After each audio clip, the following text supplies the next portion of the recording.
ओम श्री साईनाथाय नमः। ओम श्री साईनाथाय नमः। ओम श्री साईनाथाय नमः। सभी साईं भक्तों को नमस्कार। कथा प्रारंभ करते हैं। पिछले भाग में आपको सुनाया था कि बाबा के ऊपर सरकारी ब्रिटिश सरकार की इंक्वायरी चल रही है कि साईं के पास पैसा कहाँ से आता है। इधर बाईजामा के यहाँ उनकी बहन का लड़का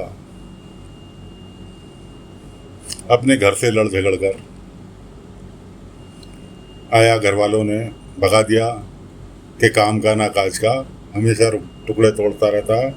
इस तरह से कह के उन्होंने उसे भगा दिया। तो वो अपनी मौसी के यहाँ आ गया। बाईजामा उसे साईं से मिलाने के लिए आई। नाम था प्रथमेश। बाबा ने उसका हाथ पकड़ा। बाबा भी बाहर ही खड़े थे द्वारका माई के। बाबा ने उसका हाथ पकड़ा। क्या हो प्रथमेश, अंदर चल के बैठते। बाबा ने उसका हाथ पकड़ा। बाईजामा कहने लगी, प्रथमेश, साईं ने तुम्हारा हाथ पकड़ लिया है, अब तुम्हें चिंता करने की कोई बात नहीं, जरूरत नहीं है, इसलिए बेफिक्र हो जाओ, तुम्हारी नैया को पार अब साईं लगा देगा। खैर अंदर जाकर बैठ गए। उस दिन तो कोई बात नहीं हुई। इधर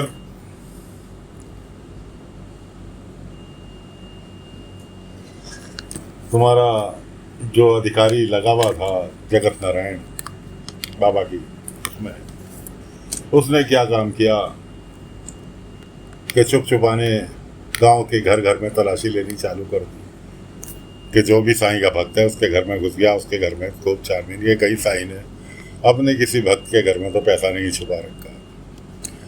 खबर मिली कुलकर्णी को। कुलकर्णी से झड़प हो चुकी थी। अभी पिछले भाग में आपको सुनाया था। खजाना ढूंढने के चक्कर में कुलकर्णी के आदमियों को पता चला। उन्होंने कुलकर्णी को बताया। कुलकर्णी पहुंच गए जगत नारायण के पास। राशन पानी लेकर चढ़ गए कि तुम्हारी हिम्मत कैसे हुई मेरे गांव में मेरी मर्जी के खिलाफ गांव वालों के घर की तलाशी लेने की। खैर दोनों की में तकरार हुई। उसके बाद माफीनामा हुआ। जगत नारायण ने कुलकर्णी से माफी मांगी, सरकार क्षमा कर दो। कोई कुलकर्णी कहने लगा, मेरे पास एक तरीका है, अब तुमने माफी मांग ली है तो तुम्हारी मदद मैं करूंगा।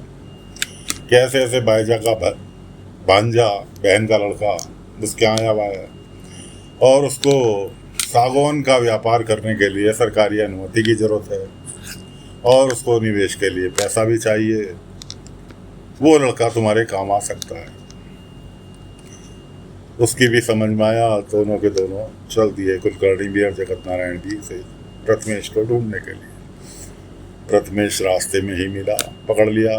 वो घबराया भी कि मुझे क्यों, मेरा रास्ता क्यों रोक रहे हो, कि तेरे ही काम की बात है इसलिए चल हमारे साथ। ले गए जबरदस्ती उसको जाकर समझाया, नंबर 1 तेरे को सरकारी अनुमति मिल जाएगी व्यापार करने की, वो हम दिलवा देंगे। नंबर 2, साईं के पास जा, उससे कह कि तुझे 500 रुपये की जरूरत है व्यापार करने के लिए। क्या पूछेगा साईं, अगर पूछेगा अनुमति, क्या वो मैंने इंतजाम कर लिया। ठीक है जी। इधर नाना साहब चांदोलकर कि बाबा ने बात नहीं सुनी थी पिछली बार जब गुरु पूर्णिमा को वो आए थे, जबकि चांदोलकर साहब को पता था कि साईं के ऊपर गुप्त रूप से इंक्वायरी चल रही है। चांदोलकर साहब जा रहे थे उसी सिलसिले में इंक्वायरी रुकवाने के अहमदनगर। बैलगाड़ी को शिरडी से ही होकर गुजरना था। शिरडी की सीमा पर जाकर चांदोलकर जी ने दूर से हाथ जोड़े। एक साथी और भी था उनके। वो साथी कहने लगा, अरे हाथ यहाँ से क्यों जोड़ रहे हो, साईं के चल के मिल लेते हैं। मैं कहा नहीं, मैंने प्रतिज्ञा की है जब तक साईं को इस जंजाल से नहीं निकाल लूंगा, जब तक मैं साईं से नहीं मिलूंगा। उधर बाबा धूनी के पास बैठे हुए ये सब नज़ारा देख रहे थे। बाबा ने चिमटा उठाया, कुछ देर तो हाथ में रखा और उसके बाद उसे उछाल दिया जो द्वारका माई के मैदान में जाकर गिरा। पहले तो सब कच्चा ही था, खंडर था। अब तो द्वारका माई स्वर्ग बनी हुई है। द्वारका माई में उछाल दिया, और वो चिमटा उछल के गिरा, उसमें कंपन पैदा हुआ, और उस कंपन ने धरती में कुछ ऐसा कंपन पैदा किया कि जहां नाना साहब चांदोलकर की बैलगाड़ी खड़ी थी जिसमें वो बैठे थे, बैलों ने आगे चलने के लिए मना कर दिया। बैलगाड़ी वाले ने खूब जोर लगा लिए, क्या मजाल जो बैल टसते मस। नाना साहब चांदोलकर के साथ जो साथी आया हुआ था वो कहने लगा, रही बैल भी नहीं चल रहे, हो सकता है थक गए, क्यों ना शिरडी बाबा से ही चल के मिलने, साईं से चल के मिलने, हो सकता है उनकी इच्छा हो। चांदोलकर जी की भी समझ में आया, कहने लगे चलो भाई तुम वापस शिरडी की तरफ ही ले लो गाड़ी, शिरडी की तरफ गाड़ी ले लो। उन्होंने कहा साहब बैल तो हिल ही नहीं रहे, कि कोशिश तो करो। उसने जैसे ही गाड़ी मोड़ने की कोशिश की, बैल तुरंत चल दिए, ले जाके द्वारका माई के सामने गाड़ी रोक दी कि साहब ये तो चमत्कार हो गया, आगे चलने के लिए कह रहा हूँ, टफ्ते मस नहीं हो रही, शिरडी की तरफ का तो भागे भागे आ गए। खैर चांदोलकर साहब पहुंचे साईं के पास, प्रणाम वगैरह किया। बाबा कहने लगे प्रतिज्ञा की है। चांदोलकर साहब हाथ जोड़ के खड़े हो गए, साईं आपसे कुछ भी छुपा हुआ नहीं है, इसलिए अब आप तो सब जानते हैं। बाबा कहने लगे नाना मेरा एक काम करो, और उस काम के लिए एड़ी चोटी का जोर लगा के कैसे भी करना है, लेकिन करना है, तुम्हारी मदद चाहिए। अब चांदोलकर साहब समझे कि साईं को पता चल गया कि उनकी इंक्वायरी बैठी है, कि साईं आप चिंता मत करो, मैं एड़ी चोटी का जोर लगवा दूंगा इस इंक्वायरी को रुकवाने के लिए। बाबा ने कहा अरे इंक्वायरी गई है ऐसी में, जो हो रही है होने दो, चिंता नहीं करना उसके लिए, जो राम जी चाहेंगे वो होगा। तुम्हें मेरा दूसरा काम करना, जो मैं बता रहा हूँ उस काम को करना। काम क्या था? प्रथमेश के लिए सरकारी अनुमति पत्र की जरूरत थी। बाबा ने कहा ये मुझे कल की तारीख में चाहिए। ठीक है साईं, मिल जाएगा, मैं पूरी कोशिश करूंगा, पूरे जोर लगा दूंगा, कल पत्र मिल जाएगा। कोई बात नहीं, सब अपने अपने काम में लग गए। उधर प्रथमेश को इन्होंने, कुलकर्णी ने और जगत नारायण ने सिखा पढ़ा के भेजा, और अगले दिन बायजामा के साथ, तात्या के साथ, जैसे वो डरा सहमा सा पहले रहता था, ऐसे ही डरा सहमा सा आके बैठे। बाबा कहने लगे प्रथमेश बोलो, डरे समय सहमे से क्यों बैठे हो? कि साईं क्या बोलो, आप मेरी मदद नहीं कर सकते। बोल तो सही, क्या मदद करनी है तेरी? कि मुझे 500 रुपए की जरूरत है व्यापार करने के लिए। बाबा ने कहा अनुमति, कि उसकी इंतजाम मैंने कर लिया, लेकिन पैसे के बिना तो सब चीज बेकार है। अच्छा, बाबा ने कहा तात्या वो मिट्टी का बर्तन रखा है, उठा के ले रहा हूँ जरा। तात्या हो या केशव हो, ये कोई भी हो, शिरडी का आदमी, बाबा ने अगर कहा ये चाहिए तो वो चाहिए, किसी के नहीं कि क्यों चाहिए। वो तुरंत लाके बाबा के सामने मिट्टी का बर्तन रख दिया। बाबा ने जेब से हाथ डाला, पहले तो 1-1 रुपए के सिक्के निकाले, वो उस पात्र में डाल दिए मिट्टी के। उसके बाद दोबारा जेब में हाथ डाला तो 10 के नोट की गड्डी बाबा के हाथ में थी, लगभग आधी गड्डी, वो उस पात्र में रख दी। अब जितने भी वहां बैठे थे सबकी आंखें खुली की खुली, यहाँ तक कि नाना साहब चांदोलकर की भी आंखें खुली रह गई। चांदोलकर जी की आंखें खुली रह गई कि साईं के पास इतना पैसा कहाँ से आया। ये सही लगता है, सही इंक्वायरी हो रही है सरकार की तरफ।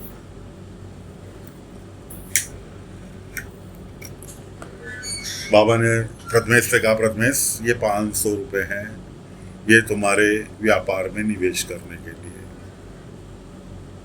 ठीक, इन्हें उठाओ।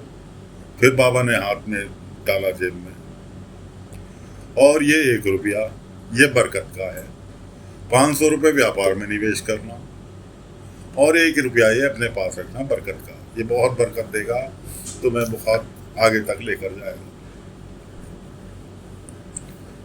कोई बात नहीं जी, प्रथमेश ने वो पात्र ले लिया, पैसों का लेके चलने लगा और सोचता जा रहा, मेरे एक बार के कहते कि साथी साईं ने इतनी मेरी मदद की और मैं इन्हीं के खिलाफ साजिश में शामिल हो रहा हूँ।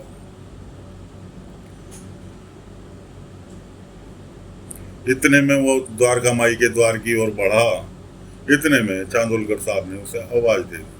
कोई सरकारी कर्मचारी चांदोलकर साहब को एक चिट्ठी थमा गया। चांदोलकर साहब ने आवाज दी, प्रथमेश रुको एक मिनट। रुक गया कि ये लो, ये तुम्हारे लिए, ये है अनुमति पत्र, तुम्हारी सागौन की लकड़ी का व्यापार करने के लिए सरकारी अनुमति। साईं ने मेरे से कल कहा था कि ये अनुमति मुझे कल की कल चाहिए, जो कि मैंने साईं की आज्ञा मानकर ये तुम्हारे लिए अवेलेबल करा दी। ये रखो अपने पास, वैसे तुम्हारे पास, अब जाकर अपना आराम से अपना व्यापार करो, सोच समझ कर। अब प्रथमेश की बारी थी। प्रथमेश सोचने लगा, साईं ने मेरे साथ इतना किया और मैं साईं को ही धोखा दे रहा हूँ। पहुंच गया वापस लौट के, पैसे रखे बाबा के आगे कि साईं मुझसे बहुत बड़ी गलती होने जा रही थी, उसके लिए मैं क्षमा चाहता हूँ और मैं ऐसे ऐसे बहकावे में आ गया था और ये पैसे मुझे नहीं चाहिए। पैसे की अनुमति मुझे मिल गई, आपकी कृपा से पैसे की व्यवस्था मैं अपने आप कर लूँ। बाबा मुस्कुराए, वह मुझे तो चाहिए तो सिर्फ आपका आशीर्वाद चाहिए। बाबा ने कहा, मेरा आशीर्वाद तुम्हारे साथ हमेशा रहेगा, तरक्की करो। भाईजामा से कहने लगे, भाईजामा एक दिन ये बहुत बड़ा आदमी बनेगा, मेरा आशीर्वाद इसके साथ। खैर, कब साईं मैं अपना काम करिए हूँ जरा, बाबा को बता दी कहाँ जा रहा है। पहुँच गया जी कुलकर्णी और जगत नारायण के पास और उनकी दोनों बड़े खुश कि काम हो गया, कि हाँ जैसा आपने कहा था वैसा हो गया। उसने पैसे दे दिए 500 रुपये। मैं कहा नहीं, मुझे उन्होंने ये दिया, पैसे तो लाया ही नहीं था, पैसे तो बाबा को वापस कर आया था। 1 रुपया उसने मुट्ठी में दिखाया कि उन्होंने ये रुपया दिया और कहा ये तुम्हारे कारोबार में बरकत देगा। वो तो आग बबूला हो गए, झूठ बोल रहा है ये वो, यहाँ तक कि उसे धक्का दिया, दरवाजे के पास जाके गिरा, जाके फिर खड़ा हुआ, कहने लगा मुझे किसी प्रकार की धमकी देने की कोशिश ना करे, ना मैं तुम्हारी धमकियों में आने वाला। क्यों? जिसके साथ साईं है उसे किसी तरह की डरने की आवश्यकता नहीं है। अगर साईं मेरे साथ है तो तुम्हारे जैसे पता नहीं कितने अधिकारी आए और चले गए, मैं बेफिक्र हूँ, जो करना कर लो। ऐसा कह के वो वापिस आ गया। अब दोनों जने, जगत नारायण भी और कुलकर्णी भी, दोनों आपस में को विचार विमर्श किया कि कोई बात नहीं, एक योजना फेल हो गई, दूसरी योजना वो कार्यरत करते हैं। अब दूसरी योजना में क्या था कि कुलकर्णी अपने पास से पैसे देगा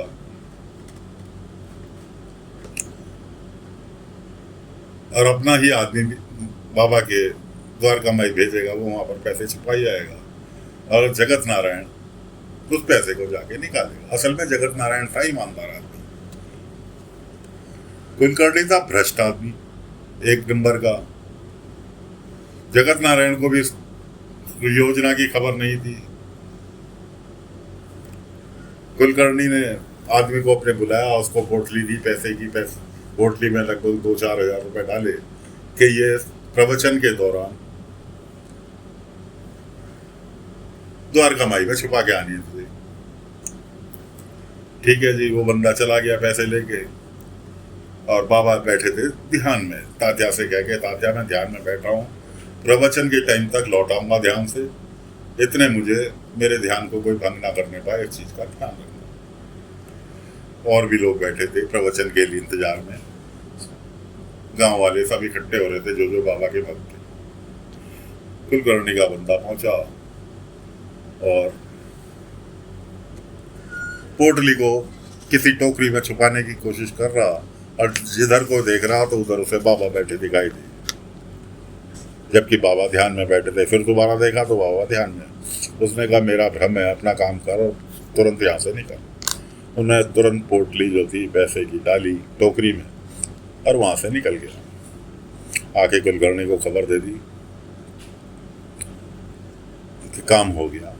उधर कुलकर्णी ने अपने बंदे भेजे जगत नारायण के पास कि ऐसे ऐसे कुलकर्णी सरकार ने खबर भिजवाई है कि आज शाम को प्रवचन में जो साईं की मदद करता है पैसे से बंदा, वो शाम को प्रवचन में आएगा और जरूर पैसे देने आएगा साईं को, इसलिए आज अटैक कर दो।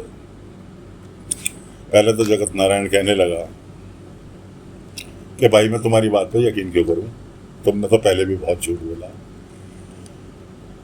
लेकिन उन्होंने हवाला दिया कि कुलकर्णी सरकार ने स्पेशली कहा तुम जानो, तुम्हारा काम जानो। 2 दिन शेष बचे थे, क्योंकि उससे जगत नारायण को भी सरकारी धमकी मिल रही थी, अगर तूने साईं का पर्दाफाश 10 दिन में नहीं किया तो तेरी नौकरी तक चली जाएगी।